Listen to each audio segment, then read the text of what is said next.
नमस्कार मित्रों, स्वागत है आपका एक बार फिर आपके अपने YouTube चैनल अथर्व एकेडमी में। दोस्तों, ये हमारी दिल्ली पुलिस कांस्टेबल की ये प्रैक्टिस सेट की 5वीं क्लास है। इसके पहले मैं 4 क्लासेस चैनल पर अपलोड कर चुका हूं, जो अगर आपने अभी तक नहीं देखी है तो एक बार उन क्लासेस को भी जरूर देखिएगा। इस क्लास में हम डिस्कस करेंगे करंट अफेयर, साइंस, कंप्यूटर एवं जीके जीएस के कुछ काफी महत्वपूर्ण प्रश्नों को, जो कि आपकी आगामी परीक्षा की दृष्टि से बहुत महत्वपूर्ण है। तो वीडियो को पूरा जरूर देखिएगा। पहला प्रश्न है, भारत की सबसे लंबी नदी कौन सी है। दोस्तों, यह प्रश्न पहले कई एग्जाम से पूछा जा चुका है। ऑप्शन दिए हैं कावेरी, गंगा, गोदावरी एवं ब्रह्मपुत्र। तो पूछा गया है भारत की सबसे लंबी नदी। तो याद रखिएगा, भारत की सबसे लंबी नदी गंगा नदी है, जिसकी कुल लंबाई 2525 किलोमीटर है और यह भारत में 2510 किलोमीटर प्रवाह करती है। इसके अलावा याद रखिएगा, कावेरी नदी की लंबाई 805 किलोमीटर है, गोदावरी नदी की लंबाई 1465 किलोमीटर है और ब्रह्मपुत्र नदी की लंबाई 2900 किलोमीटर है। लेकिन भारत में ब्रह्मपुत्र नदी केवल 916 किलोमीटर प्रवाह करती है। इस वजह से भारत की सबसे लंबी नदी गंगा नदी हुई। और याद रखिएगा, अगर प्रश्न में पूछा गया कि निम्न में से सबसे लंबी नदी कौन सी है और अगर भारत उसमें मेंशन नहीं हुआ तो उसका सही जवाब फिर ब्रह्मपुत्र नदी होगा। अगला प्रश्न है, निम्नलिखित में से किस नदी का उद्गम भारत में नहीं होता। तो याद रखिएगा, कावेरी, नर्मदा एवं गंगा नदी का उद्गम भारत में होता है, लेकिन ब्रह्मपुत्र नदी का उद्गम तिब्बत में मानसरोवर झील के पास से होता है, जो कि भारत में नहीं है। तो इसका सही जवाब होगा ऑप्शन नंबर सी, ब्रह्मपुत्र। और याद रखिएगा, अगर आपसे पूछा जाता है कावेरी नदी का उद्गम, तो याद रखिएगा आप, कावेरी नदी का उद्गम पश्चिमी घाट के ब्रह्मगिरी पर्वत से होता है, जो कि कर्नाटक राज्य में स्थित है। नर्मदा नदी का उद्गम अमरकंटक से होता है, जो कि अनूपपुर जिला मध्य प्रदेश में स्थित है। एवं गंगा नदी का उद्गम उत्तराखंड में स्थित गंगोत्री ग्लेशियर से होता है या गंगोत्री हिमखंड से होता है। अगला प्रश्न है, निम्नलिखित में से किस नदी को वृद्ध गंगा के नाम से जाना जाता है। दोस्तों, यह प्रश्न भी काफी एग्जाम में पूछा जा चुका है। और याद रखिएगा, गोदावरी नदी को वृद्ध गंगा के नाम से जाना जाता है। गोदावरी नदी, जिसकी कुल लंबाई 1465 किलोमीटर है और यह त्र्यंबकेश्वर के पास त्र्यंबक पर्वत से इसका उद्गम होता है, जो कि नासिक जिला महाराष्ट्र में स्थित है। याद रखिएगा। और इसके अलावा एक चीज और दोस्तों बताइएगा, कई स्टूडेंट्स की डिमांड आ रही थी कि टॉपिक वाइज भी वीडियो बनाएं। तो अगर आप भी चाहते हैं कि टॉपिक वाइज वीडियो भी मैं प्रैक्टिस सेट के साथ साथ चैनल पर लेकर चलूं, तो उसके बारे में आप वीडियो के कमेंट में कमेंट करके जरूर बताइएगा। अगला प्रश्न है, जोहिला दर्रा किस राज्य में स्थित है। तो आप सभी जानते हैं, जोहिला दर्रा जम्मू कश्मीर राज्य में लद्दाख के कारगिल जिले में स्थित है। तो इसका सही जवाब होगा जम्मू और कश्मीर। अगला प्रश्न है, गंगा और ब्रह्मपुत्र की संयुक्त जलधारा को किस नाम से जाना जाता है। तो याद रखिएगा, गंगा एवं ब्रह्मपुत्र नदी की संयुक्त जलधारा को मेघना के नाम से जाना जाता है। और याद रखिएगा, गंगा एवं ब्रह्मपुत्र नदियां बांग्लादेश में जाकर मिलती हैं, जहां इन्हें मेघना नाम से जाना जाता है। इसके अलावा याद रखिएगा, बांग्लादेश में पद्मा गंगा का ही दूसरा नाम है एवं ब्रह्मपुत्र नदी को जमुना के नाम से जाना जाता है बांग्लादेश में। और ब्रह्मपुत्र नदी को ही सांगपो नाम से तिब्बत में जाना जाता है। याद रखिएगा। तो अधिकतर प्रश्न पूछा जाता है कि सांगपो किस नदी का दूसरा नाम है, या तिब्बत में ब्रह्मपुत्र नदी को किस नाम से जाना जाता है। तो याद रखिएगा सांगपो। या फिर पूछा जाता है पद्मा किस नदी का दूसरा नाम है, या बांग्लादेश में गंगा को किस नाम से जाना जाता है। तो याद रखिएगा पद्मा। इसी तरह ब्रह्मपुत्र नदी को बांग्लादेश में जमुना के नाम से जाना जाता है। इससे रिलेटेड दोस्तों अधिकतर प्रश्न आपको एग्जाम में देखने को मिलते हैं, याद रखिएगा। अगला प्रश्न है, भारत में सबसे बड़ी स्वच्छ पानी की झील कौन सी है। तो याद रखिएगा, अगर बात स्वच्छ पानी की सबसे बड़ी झील की जाए तो बुलर झील भारत की स्वच्छ पानी की सबसे बड़ी झील है, जो कि जम्मू और कश्मीर राज्य में स्थित है। अगला प्रश्न है, धुआंधार जलप्रपात किस नदी पर स्थित है। तो याद रखिएगा, धुआंधार जलप्रपात नर्मदा नदी का एक जलप्रपात है, जो कि मध्य प्रदेश के जबलपुर जिले में स्थित है और इसे ही भेड़ाघाट के नाम से भी जाना जाता है, या भेड़ाघाट नामक जगह पर यह स्थित है। इसके अलावा धुआंधार जलप्रपात के बारे में भी यह प्रश्न आता है कि सफेद संगमरमर की चट्टानों से होकर कौन सा जलप्रपात बहता है। तो याद रखिएगा, नर्मदा नदी का जलप्रपात धुआंधार सफेद संगमरमर की चट्टानों से होकर बहता है। अगला प्रश्न है, राष्ट्रीय पर्यावरण शोध संस्थान, जिसे नेरी के नाम से भी जाना जाता है, कहाँ स्थित है। तो दोस्तों इसका सही जवाब होगा नागपुर। महाराष्ट्र के नागपुर में स्थित है राष्ट्रीय पर्यावरण शोध संस्थान या नेरी। अगला प्रश्न है, निम्नलिखित में से किस राज्य में वनों का सर्वोच्च प्रतिशत है? तो दोस्तों याद रखिएगा प्रश्न को देख के कि अगर प्रतिशत के बारे में पूछा जाता है तो इसका सही जवाब होता है मिजोरम, जहां पर कुल क्षेत्रफल के हिसाब से वनों का प्रतिशत सर्वाधिक है भारत के अन्य राज्यों के कंपैरिजन में। अगला प्रश्न है, विजयनगर साम्राज्य की स्थापना कब हुई थी? तो याद रखिएगा वर्ष 1336 में विजयनगर साम्राज्य की स्थापना हुई थी। और अगर आपसे पूछा जाता है कि किसने की थी, तो हरिहर एवं बुक्का ने विजयनगर साम्राज्य की स्थापना की थी। इनका नाम भी याद रखिएगा, अधिकतर पूछा जाता है विजयनगर साम्राज्य की स्थापना किसने की थी, तो हरिहर और बुक्का ने 1336 में। अगला प्रश्न है, मीनाक्षी मंदिर कहां स्थित है? तो दोस्तों मीनाक्षी मंदिर मदुरई तमिलनाडु में स्थित है, याद रखिएगा, जो कि एक समुद्र तट के किनारे स्थित मंदिर है। अगला प्रश्न है, अटाला मस्जिद कहां स्थित है? इसका सही जवाब होगा जौनपुर। जौनपुर में है ये अटाला मस्जिद स्थित है। अगला प्रश्न है, किस मुगल बादशाह को जिंदा पीर भी कहा जाता था? तो याद रखिएगा जिंदा पीर के नाम से औरंगजेब को जाना जाता था। ऑप्शन नंबर 20 का सही जवाब होगा। अगला प्रश्न है, मुमताज महल का असली नाम क्या था? दोस्तों यह भी एक काफी महत्वपूर्ण प्रश्न है और याद रखिएगा अर्जुमंद बानो बेगम नाम था मुमताज महल का, जिनकी याद में ताजमहल बनाया गया था। और पूछा जाता है ताजमहल किसने बनाया था, तो आप सभी जानते हैं शाहजहां ने ताजमहल बनवाया था। अगला प्रश्न है, वस्तु को गर्म करने पर उसके अणुओं में क्या अंतर होता है? दोस्तों विज्ञान का प्रश्न है, याद रखिएगा वस्तु को अगर गर्म करते हैं तो उसके अणुओं की चाल बढ़ जाती है। तो ऑप्शन नंबर ए इसका सही जवाब होगा। इसके अलावा ऑप्शन देख लीजिएगा, ऊर्जा कम हो जाएगी, भार बढ़ जाएगा या भार घट जाएगा। तो याद रखिएगा अणुओं को गर्म करने पर उसकी चाल बढ़ जाती है। अगला प्रश्न है, इनमें से कौन ऊष्मा का मात्रक नहीं है? कैलोरी, किलो कैलोरी, जूल या डिग्री सेल्सियस? तो दोस्तों डिग्री सेल्सियस तापमान यानी कि टेम्परेचर का मात्रक होता है और कैलोरी, किलो कैलोरी, कैलोरी एवं जूल ऊष्मा के मात्रक होते हैं, याद रखिएगा। तो ऑप्शन नंबर डी इसका सही जवाब होगा, डिग्री सेल्सियस। अगला प्रश्न है, सेल्सियस पैमाने का 0 डिग्री सेल्सियस फ़ारेनहाइट स्केल में कितने डिग्री के बराबर होगा? तो 0 डिग्री सेल्सियस की वैल्यू 32 डिग्री फ़ारेनहाइट के बराबर होती है। तो ऑप्शन नंबर डी 20 का सही जवाब होगा, 32 डिग्री फ़ारेनहाइट बराबर 0 डिग्री सेल्सियस। अगला प्रश्न है, दो रेल की पटरियों के मध्य जोड़ पर एक छोटा सा स्थान छोड़ा जाता है, इसका क्या कारण है? तो दोस्तों ऑप्शन देखते हैं, क्योंकि ऐसे स्थान छोड़ने से कुछ लागत बचेगी, क्योंकि धातु गर्म करने पर फैलती है तथा ठंडी होने पर संकुचित होती है, आवश्यक गुरुत्वाकर्षण बल उत्पन्न करने के लिए, इनमें से कोई नहीं। तो याद रखिएगा इसका मुख्य कारण होता है क्योंकि धातु गर्म करने पर फैलती है या गर्मियों के महीने में टेम्परेचर के कारण फैलती है तो ठंडी होने पर संकुचित यानी कि सिकुड़ती है। इस कारण से दो रेल की पटरियों के बीच में आपने देखा होगा गैप छोड़ा जाता है और इस तरह से उसे बोल्ट से कनेक्ट किया जाता है। इस गैप का मुख्य कारण यही होता है कि अगर गर्मियों में टेम्परेचर के कारण पटरियां फैले तो इस गैप को कवर कर लें और अगर ठंडियों में संकुचित हो तो इस गैप के कारण दूर हो जाए। अगला प्रश्न है, ध्वनि तरंगों की प्रकृति कैसी होती है?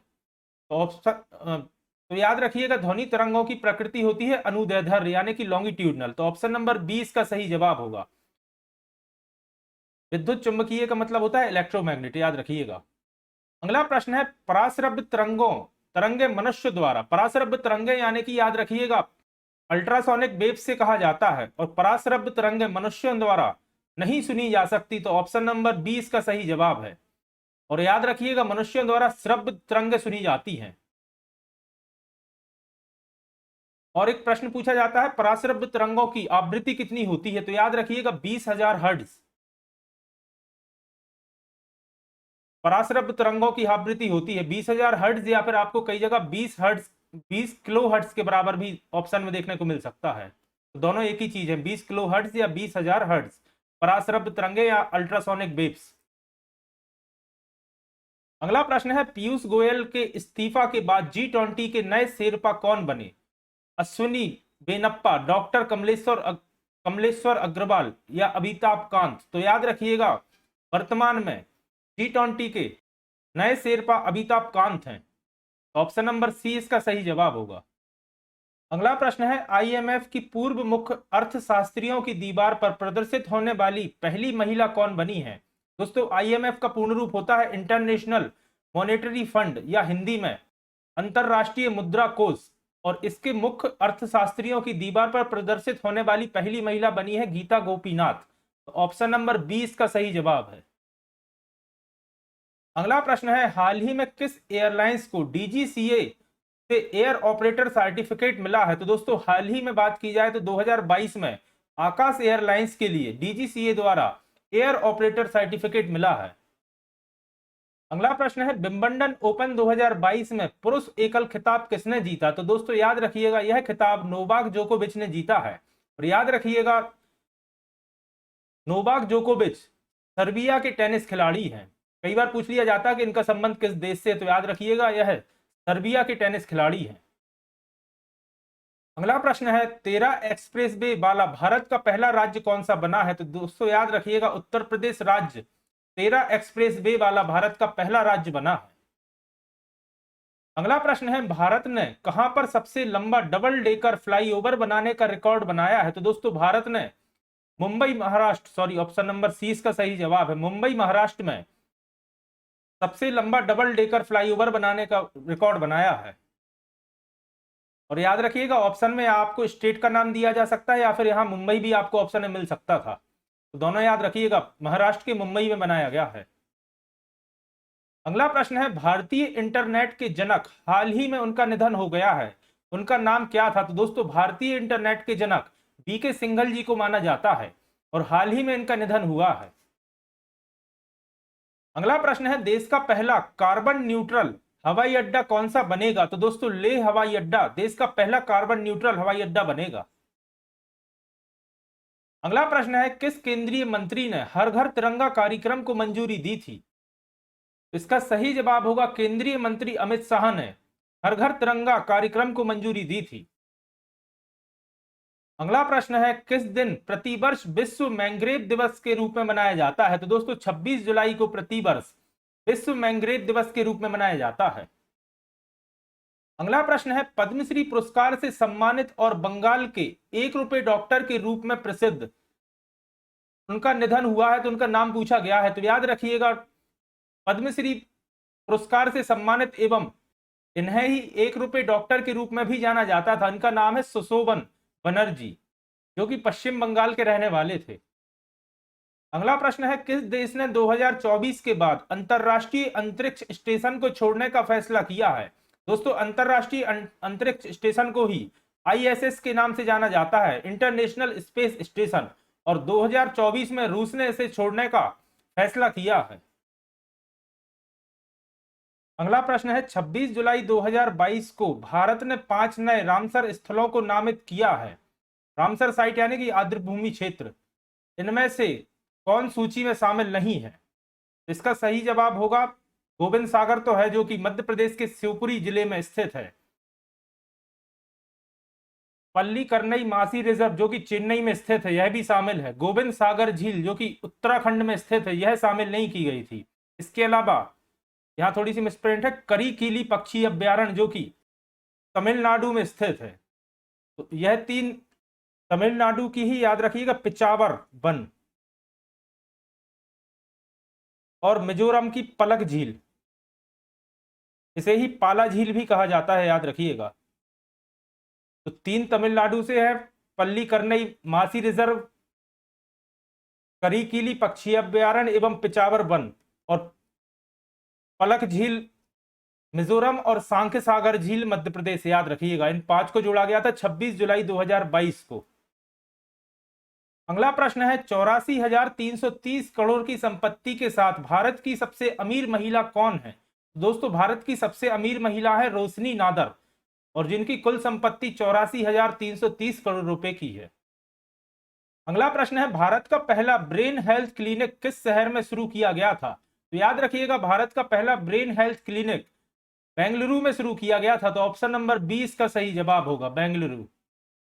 अगला प्रश्न है, दिलीप कुमार इन दी शैडो ऑफ ए लेजेंड नामक पुस्तक के लेखक कौन है? तो दोस्तों, इस पुस्तक के लेखक है चंद्रचूड़ घोष।